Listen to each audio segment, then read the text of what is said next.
गैर तेलंगाना क्षेत्र के कर्मचारियों पर तेलंगाना राष्ट्रीय समिति के प्रमुख के चंद्रशेखर राव की टिप्पणी से विवाद खड़ा हो गया है, क्योंकि तेलुगु देशम पार्टी और कुछ अन्य राजनीतिक दलों को उनका बयान नागवार गुजरा है।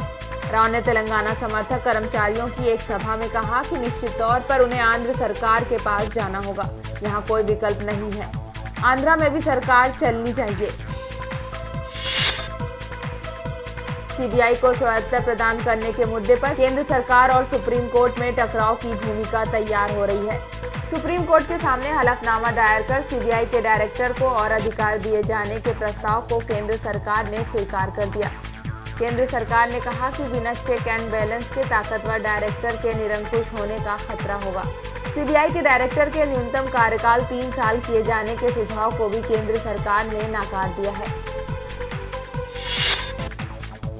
ग्रेटर नोएडा की एसडीएम दुर्गा शक्ति नागपाल के मामले में इलाहाबाद हाईकोर्ट ने अवैध खनन पर केंद्र और यूपी सरकार से 7 दिनों में जवाब तलब किया है।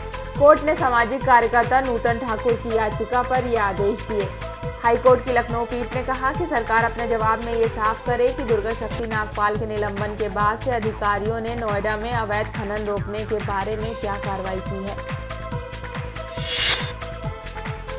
माओवादियों ने गया में कल देर रात रेलवे पटरी को विस्फोट से उड़ा दिया है, जिसकी वजह से 3 राजधानी एक्सप्रेस समेत कई ट्रेनों को रोकना पड़ा।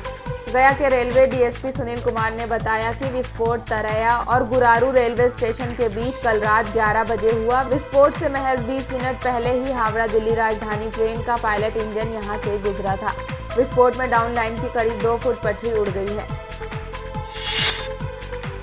बिजली की दर बढ़ने से 2009 के बाद अब दिल्ली मेट्रो का किराया भी बढ़ाया जा सकता है। बता दें कि डीएमआरसी के प्रमुख मांगू सिंह ने शहरी विकास मंत्रालय को पत्र लिखकर किराया बढ़ाने पर विचार करने के लिए शीघ्र ही समिति बनाने का अनुरोध किया है।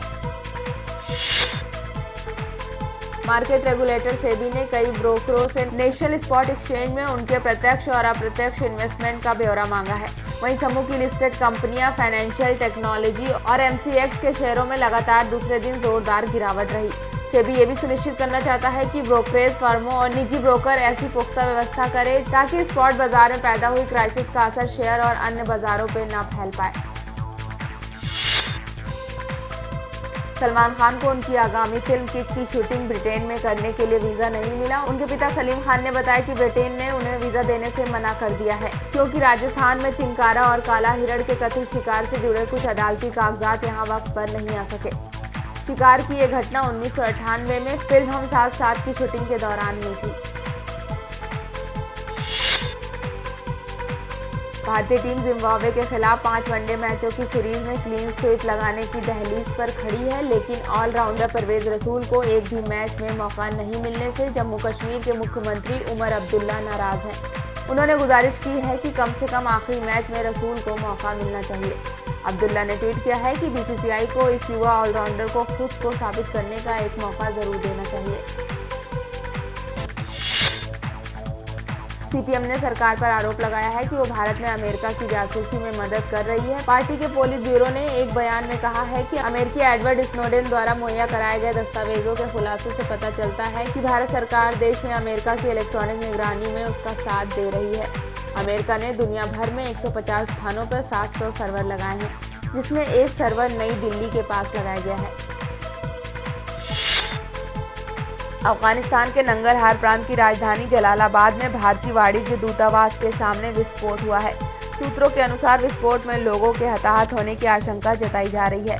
खबर है कि विस्फोट में भारतीय दूतावास के कर्मचारी और अधिकारी सुरक्षित हैं।